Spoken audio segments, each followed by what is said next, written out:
Now with the ever-increasing price ng mga smartphone ngayon, ang dami sa inyo nagtatanong sa akin yung mga alternatives na pwede natin bilhin from our favorite phones from Poco, Xiaomi, Redmi, and all of the other brands na alam natin. I'm pretty sure na meron siyang mga China ROM counterpart na mas mura pero may kunting risk nga lang. So ano nga mga alternative na pwede ko i-share sa inyo? Stay tuned after this quick intro.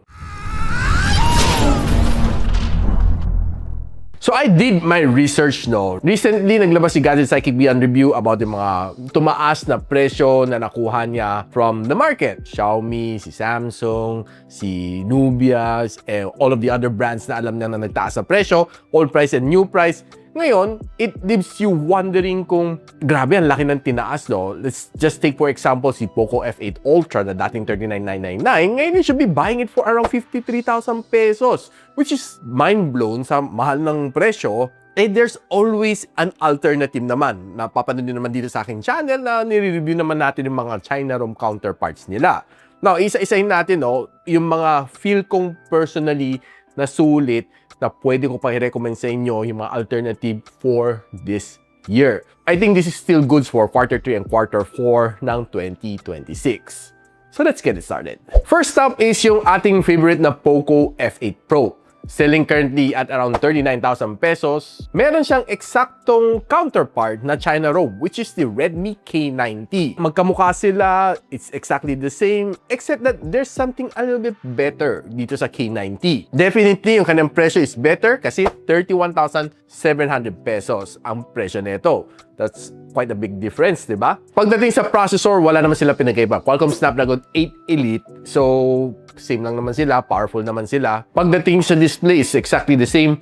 Pero guys, pagdating sa battery, mas lax ang battery ni Redmi K90 na China ROM. Si Poco F8 Pro, 6,210 mAh ang kanyang battery, 100 watts of fast charging. Pero si Redmi K90, 7,100 mAh ang kanyang battery with the same 100 watts na fast charging. So nakatipid ka na sa K90, mas lax pa ang kanyang battery. Now next up is yung ating ever lovable na isa sa mga sobrang pinush kong phone this early 2026. Sa mga nakakuha nun, sobrang paldo yun. I mean, ganda Poco F8 Ultra. Currently priced at 52,000 pesos and there are times na nakikita ko 52,999 siya. There is a China ROM counterpart which is the Redmi K90 Pro Max. Hulan nyo guys, magkano? 38,400 pesos lang to guys, no? It's almost near or a little bit cheaper than yung 39,999 na original presyo ng Poco F8 Ultra. Now in terms of camera, processor, Qualcomm Snapdragon 8 Elite Gen 5, display niya, everything is exactly the same. Yung dimension niya, yung design niya is eksaktong the same.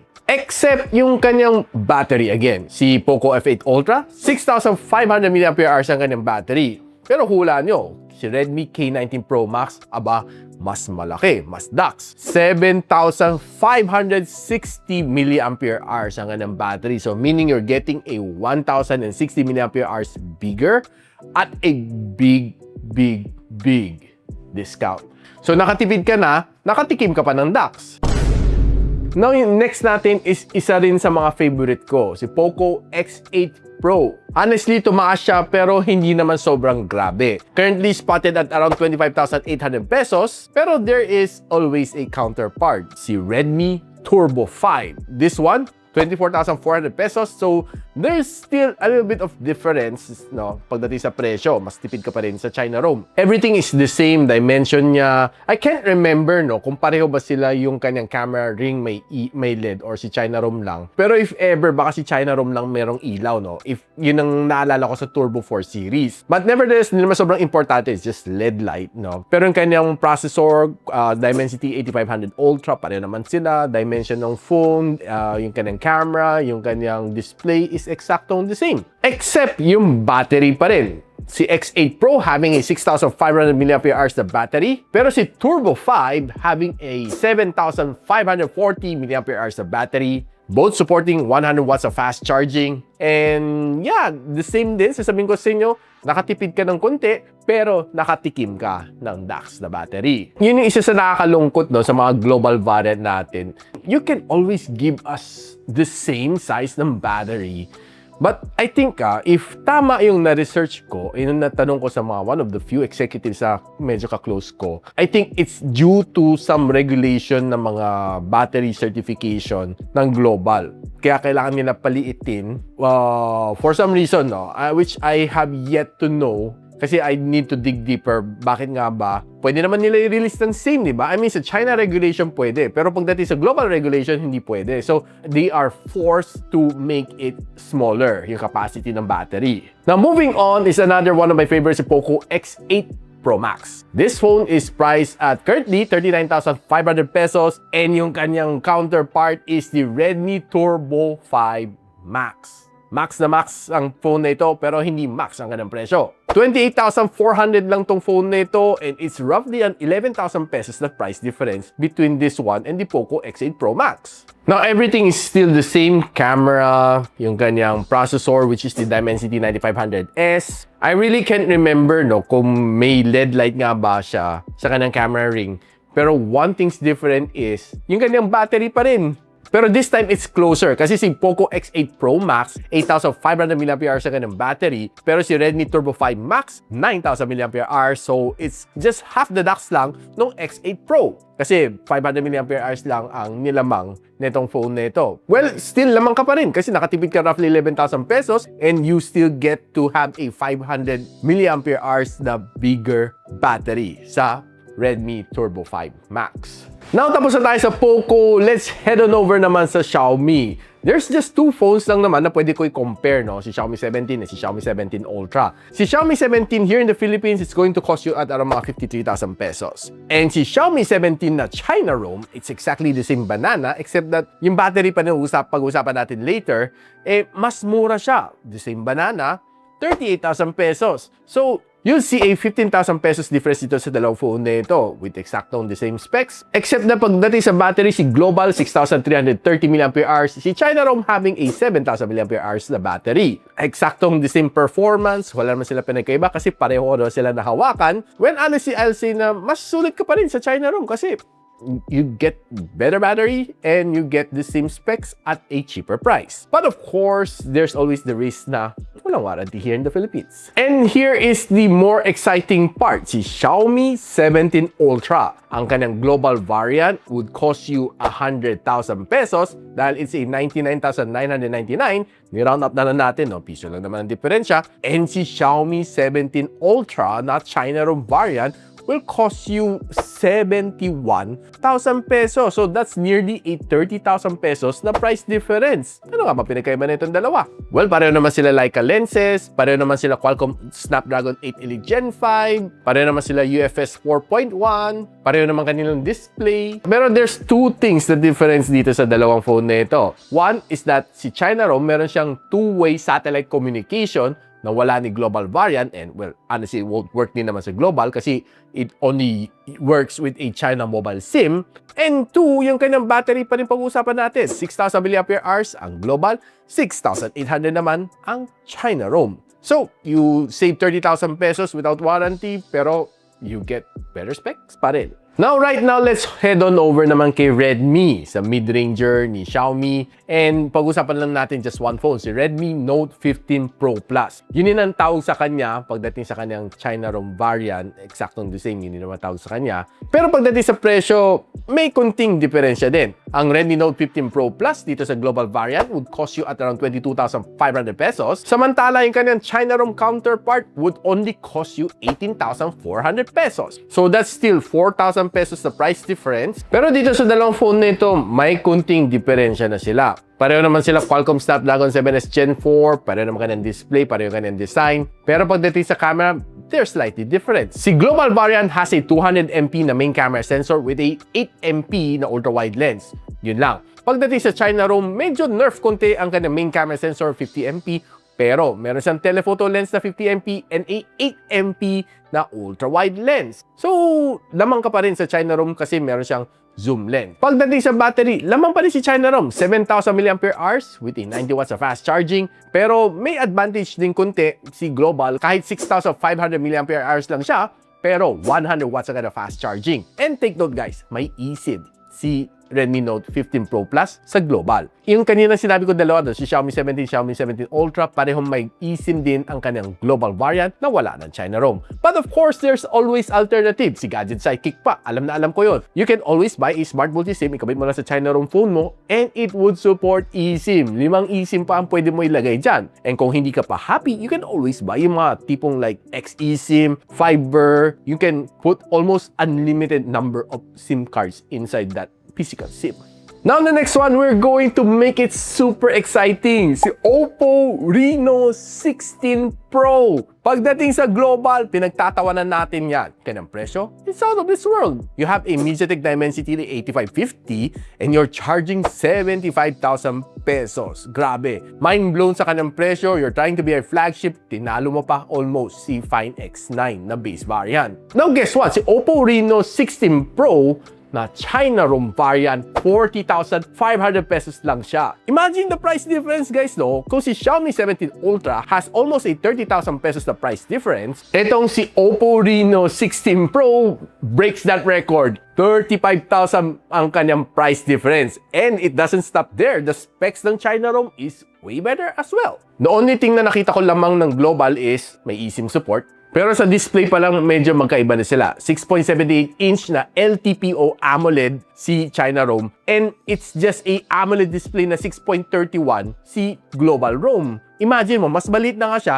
hindi pa siya LTPO AMOLED. So meaning, ng LTPO, again, ulitin ko, kaya na siya rin mag-adjust from 1 Hz to 120 Hz depende sa pangangailangan mo para makatipid ka ng battery. Pagdating sa camera, it's the same. Pareho naman siya, walang Hasselblad. Pero pagdating sa processor, nakakatawa. Si Global, having a Dimensity 8550 Super, samantala si China ROM having a Dimensity 9500S. Imagine mo, this one is a flagship level na chip na 3nm. Ito is a mid-range na chip na 4nm. And they're charging yung price ng flagship level. Oppo Philippines, come on! I'm not quite sure kung ano inisip na Oppo Philippines, no? Pero grabe yung kanyang presyo. Parang ayaw na nila magbenta, no? Plus yung kanyang battery, mas lamang din pa rin si China ROM, 7,000 versus 6,700 sa kanyang global variant. So you save 35,000 pesos and you have a way better na specs. So we're down to our last 4 phones na pwede, may comparison ako, no? And of course, syempre, ina-encourage ko kayo to like, subscribe dito sa aking channel so you don't miss out yung mga magagandang comparison just like this one. Now, we're digging a little bit deeper. We're going to the exciting part.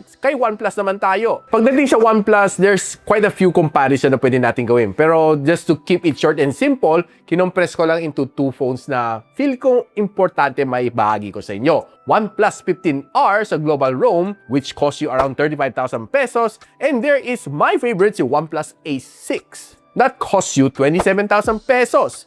8,000 pesos ang kanyang difference. And there is some striking difference between the two. Si 15R, it uses the Qualcomm Snapdragon 8 Gen 5. Pero si OnePlus A6, it's using a better chip, Qualcomm Snapdragon 8 Elite. So, medyo may kunting differences din sila, di ba? Pagdating sa rear camera, it's both the same. Pero sa kanyang front camera, mas lamang ng konti si Global, 32MP and 16MP lang sa China ROM. Again, may eSIM si Global and walang eSIM si China ROM. Pero you can always buy a smart multi-SIM. Pagdating sa battery, hindi lang battery, pati charging. Si Global, 7,400 mAh and 80 watts of fast charging.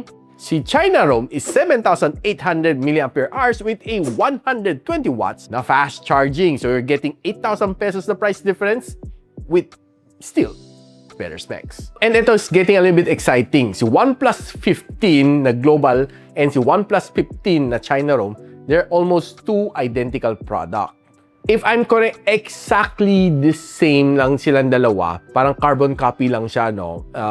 There's no nerfing pagdating sa battery, which I think is nice, no? A nice move by OnePlus.